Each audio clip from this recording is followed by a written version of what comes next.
Here we go!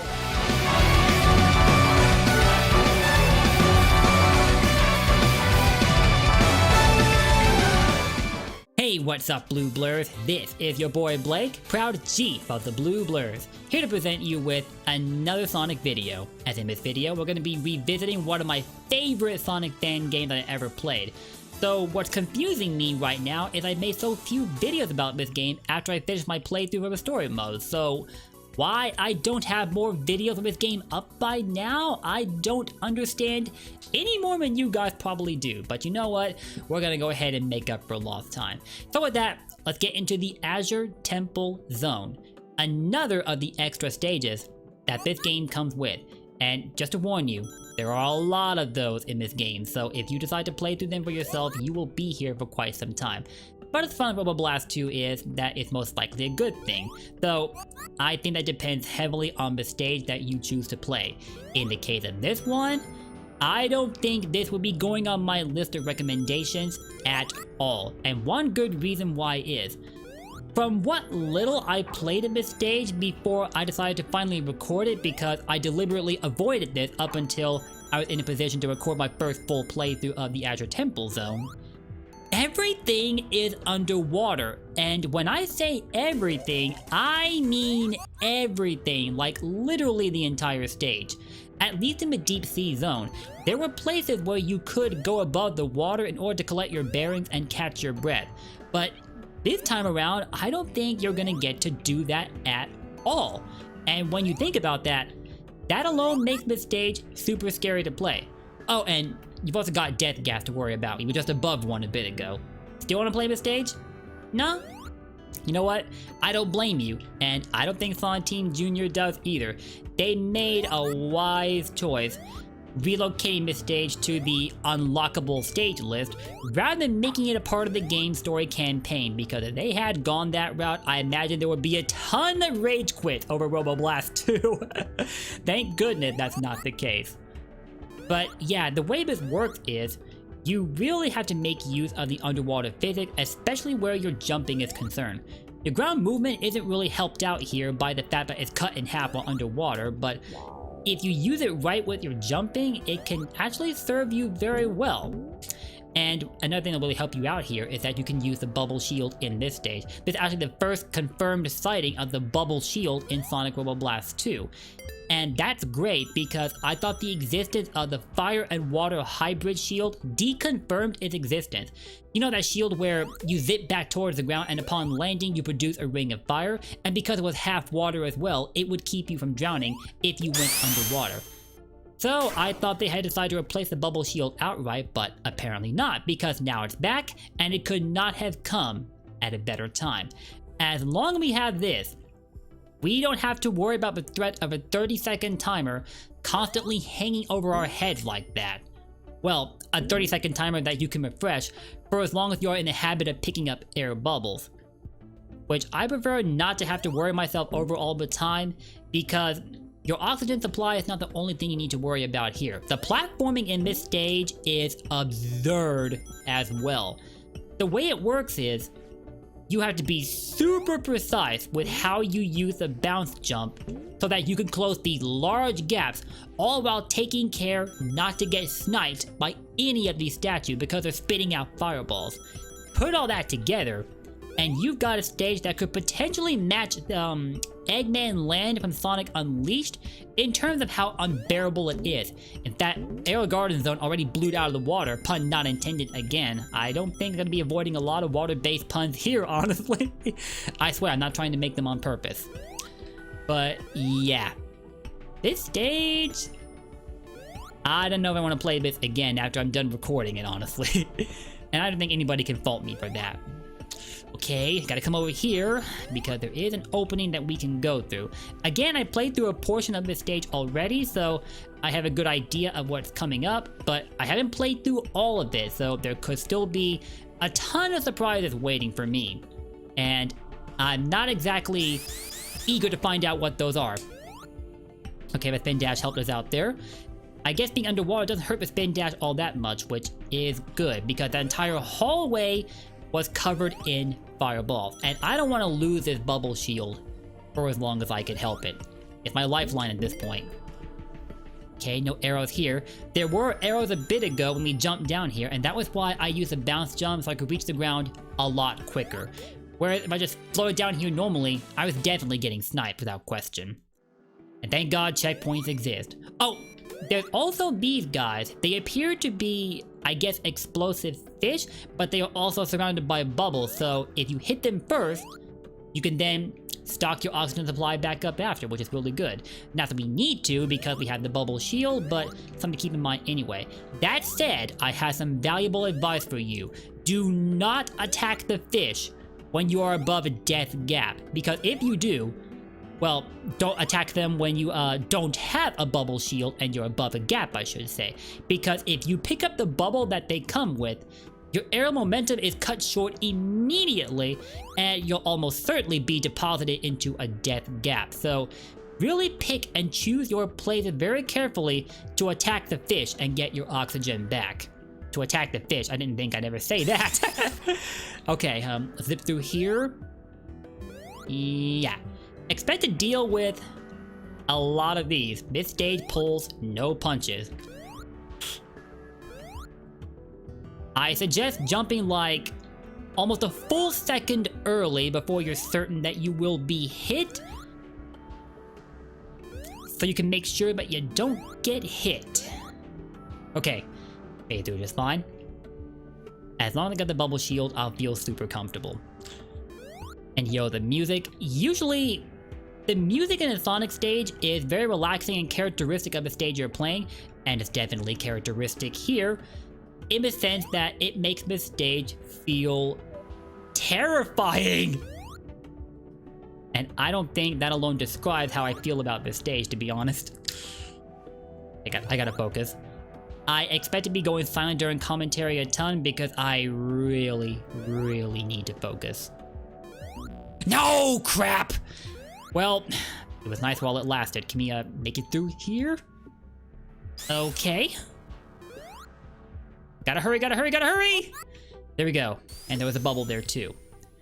The good news here is, this stage does have more than one bubble shield, so we'll find another one, hopefully sooner rather than later. Oh crap, not these again! When using these to jump off of them, wait until they're close to touching the ceiling, and then jump, because then you'll have some upward momentum to help you clear those gaps. So, a little bit of valuable advice to keep in mind there. Thank God these checkpoints exist. I have a feeling we'll be needing them a lot. But yeah, this music really makes me not want to come back to this stage if the layout didn't scare me off already. But I had told myself that eventually I was going to come back and cover every stage that this game had to offer, even this one, and your boy's making good on his word. So plenty of times I've considered going back on it. Okay, windshield. It won't keep me from drowning, but as floaty as our jumps are underwater, having a double jump could make it very helpful. And speaking of floaty, we got fans built into the ground as well. That'll help us get up here. And we're stocked up on oxygen again. And oh, look at that, more fans. You need to, well, one thing you need to not do is die just like I did. But what I was going to say is, you need to stay above the areas where you see those fires, because they'll actually be around fans that will give you somewhat of a similar effect that the windshield would give you, like a floaty jump, and you need to move across those to get across that huge gap that we're about to be confronted with again in just a second. I'm gonna go pick up that shield again for good measure.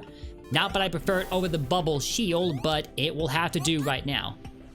And keep our oxygen up while we're at it. Definitely good to make a habit out of doing. That poor bird. Will a bubble ever pop underwater? You know what? I don't want to find out, because I don't want to think about that bird drowning here. That's just disheartening. Oh god. Oh my god, no. Those fish really are out trying to kill you from how they've been placed. Jeez. You run into any of those, and I think it won't matter if you're above a fan at all. You're still gonna fall to your death. So you really have to pay close attention to where exactly you're moving while you're above these fans. You probably can't see them all that well because of the lighting underwater, but trust me, they are all around you. Now look at that. So many of them. And whereas a bubble would normally be an act of salvation for you, in this case, they could actually kill you if you're above death gaps. Good news though, we have another bubble shield. Thank goodness. Thank goodness. I really, really need that right now. And look at that. We're about to go outside again. Now, that'd be good news if we could go above the water. Will the stage ever show us mercy? Sonic Team Jr., please, why? Speaking of mercy, look at that hallway. Look at how the arrows are positioned. I really don't know if we're going to be able to get through there without getting hit. But we're going to have to try anyway, I guess. And, well, see how well that went. I basically had to, what's the proper term I'm looking for? I basically had to bulldoze it using iframes. So that was kind of cheating, I know. But it could be worse. I could have played this stage with Tails because he can swim underwater, and I most likely would have been able to one-shot this stage easily. And also, you'll notice I have 84 lives because I chose to start this stage using a save file. Unlike when I, well, oh god, no. Can I not jump? Nope. If I get hit at all, I'm falling to my death. There's no ifs, ands, or buts about it. I foolishly thought I could maybe recover there, but as you can see, the game shot down my hopes rather quickly, and we have to go through here again. Wait a minute, hold on. If you die, your bubble shields come back, so let me see if I can go pick another one up real quick. That'd be really, really helpful. There it is. Okay, good. Now, if I could just hang on to this for until we're out of that hallway, I'd be really happy. Excuse me. Can you move these statues? No, you can't. I remember being able to move statues like these before, but this time around, you're not gonna get to do that. I get the developers thought we'd get the cunning idea to, you know, try to get rid of these statues so they can't exactly kill us like these are trying to do. Yikes, yikes, yikes, yikes, yikes. And they were like, nah, son, you're gonna play this stage fair and square. Which is ironic because this stage does not feel fair at all.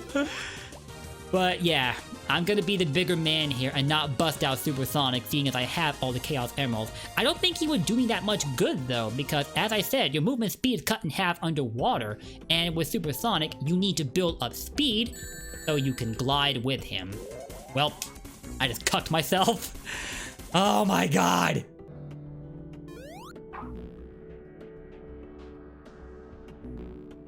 Well, that didn't go too well, did it? Are you kidding me, bruh? Okay, I think we got this. And I actually managed to keep my bubble shield this... Never mind, I just screwed myself. Okay. We're gradually getting better at that.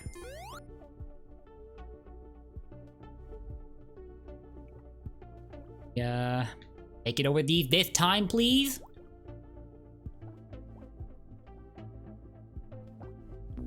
I knew it. By going back, I just killed myself. Will we finally make it? Nope. Okay, we finally did it. The key here was staying above that last fan long enough so it would get you high enough to reach that last one, and then you could come up here. And it took me like, what, over 10 deaths to finally pull that off. But the good thing about it is, as you can see, I got my bubble shield back, because it gave me the opportunity to get that much better with keeping it on me throughout that last hallway. And now here we are, outside of a temple, looking at what looks like a fountain, and there's a life inside of there, so we're gonna go ahead and pick that up. Yo, it's crazy how high up we're bouncing right now. Yo, look at that. We could almost see over the walls. And if we could look over them, I wonder what we see. Most likely just the roof of the temple. Okay, the question is, where do we go? We come back out from this way? No, we're a different corner. Do we want to go... I think we want to go this... Wait a minute! Yo, look at this. Look at this. We're actually at the end. What? Yo. Wow. Oh, got Challenge Mastery Emblem. An emblem radar unlocked? Hold up. What is that all about? What is that all about? Let me find it real quick. Emblem radar. There it is, and you get 80 emblems. That just may help me find the rest of the emblems that you collect. And you didn't know, they're these collectibles where they have the symbols of playing cards on their faces, like say clubs, diamonds, spades, and hearts. You can find up to 5 per stage, and the last one I think is a star or a ring or something like that. I honestly forget. Whereas the rest of the emblems are obtained by finishing the score and time attack per zone. But yeah, I guess I have a radar to help me with that now. And I am officially a challenge master because we have beaten all 3 challenge stages. And to think it only took me like, what, a year to do that, maybe? I actually thought there was more to the Azure Temple after I finally got past that part with all the fans where they have fires around them. And I thought I was going to get twice unbearable, but compared to Aerial Garden, this went by a lot faster than I thought it would. It might have helped though that I had a bit of practice before the recording actually happened, but even then I didn't think it was going to amount to much because of my lack of knowledge about the layout, but it definitely helped me out here. Though it came at the expense of well over 10 lives if you didn't notice from the life counter. So yeah, that stage was definitely crazy to play through. But I guess that's it for the Azure Temple Zone, people. I didn't think it was going to be as short a video as it's turning out to be, but you know what? That's a good break for me, so I'm going to take it. We do have more extra stage to play through. As I did tell you earlier, there's a lot of them. There's more special stages even. Like Christmas Chime and Dream Hill. And how appropriate, it is almost Christmas, so we're going to have to check this one out soon, won't we? And if we go back up here, there's more bonus stages. I also covered this one along with Haunted Heights and Aerial Garden. That's a frozen hillside zone. And then there's Pipe Towers, Forest Fortress, and whatever else this is. I think I'll need more emblems to unlock this one, because these don't work in the same vein that the challenge stages do in unlocking them. You need emblems for these. And with that, that's it for this video. Thank you all for watching. It was definitely great for me to get to show off this game for you guys again. And if you haven't already checked it out, the download link for it will be in the description below. So please make sure you go and check it out. Sonic Team Junior have devoted well over 20 years to making and perfecting this game. And they deserve all the love and support that you can send their way for it. And if you enjoyed this video, let me know your feedback with your likes and comments down below, and consider subscribing and ringing that bell to stay up to date on the rest of my Sonic videos. With that guys, I'll see you all next time. Take care, and don't forget, Blue Blurs for life. And although it's a little early this week, happy Thanksgiving. See you around.